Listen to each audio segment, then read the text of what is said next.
Hello, I'm Index Voss, and this is the Hobby Archive, a series where I give high-level overviews of various hobbies. Today we'll be covering a truly timeless hobby that has not only provided countless hours of engagement to the people who enjoy it, but also has actively saved lives.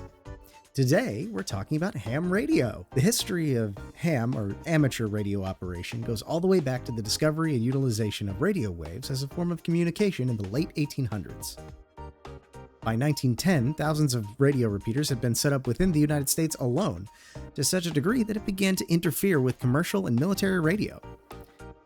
In fact, the oldest amateur radio club on record was founded at Columbia University in 1908.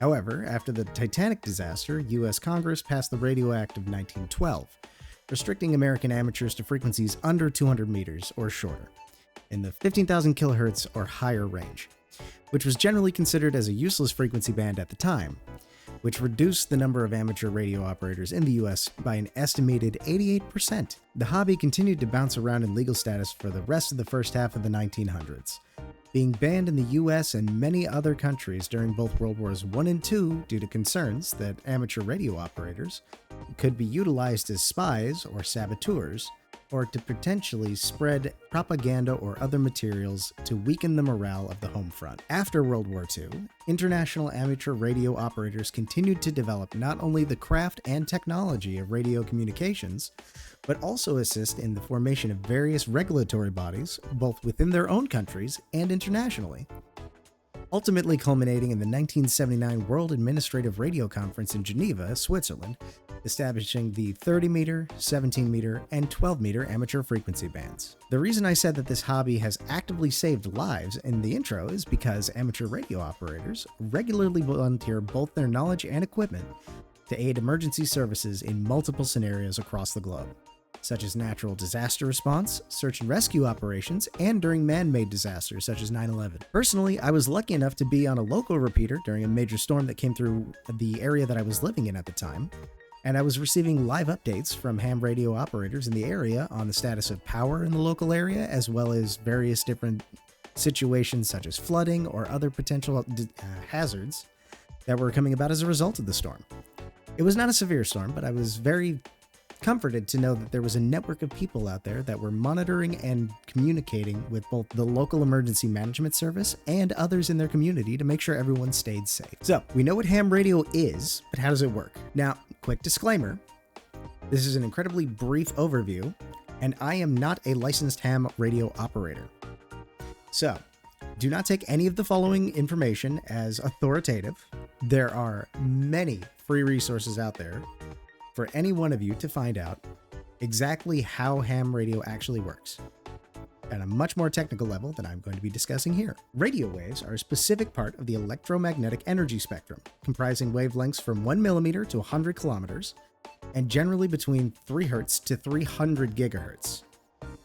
Specific bands of frequencies within this segment are specifically designated for amateur use by the FCC in the United States, meaning that commercial activity on these frequencies within that band are restricted.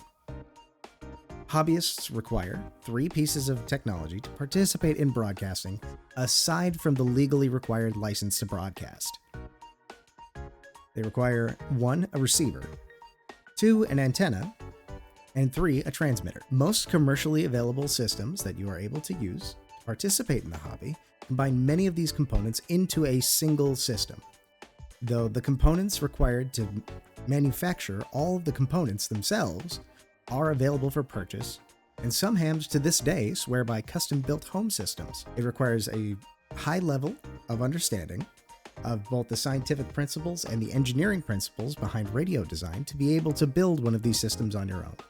So I would recommend, if you want to get into ham, look into what systems are available to you for purchase commercially before you attempt to build your own. There are a lot of things that can go wrong working with power and radiation, which is what everything in the electromagnetic spectrum is, can be potentially hazardous to your health, and without a proper understanding of what you're doing, you will probably hurt yourself. So, with that out of the way, we know some of the history and some of the theory, but what do hams actually do with the radios once they have them set up? Well, it is a communications technology, so naturally, the point of the hobby is to communicate, to share information and to talk with other people who share the similar interest to you. It's a purpose-built technology. Many hams specifically attempt to optimize their broadcasting to reach hams as far away as possible.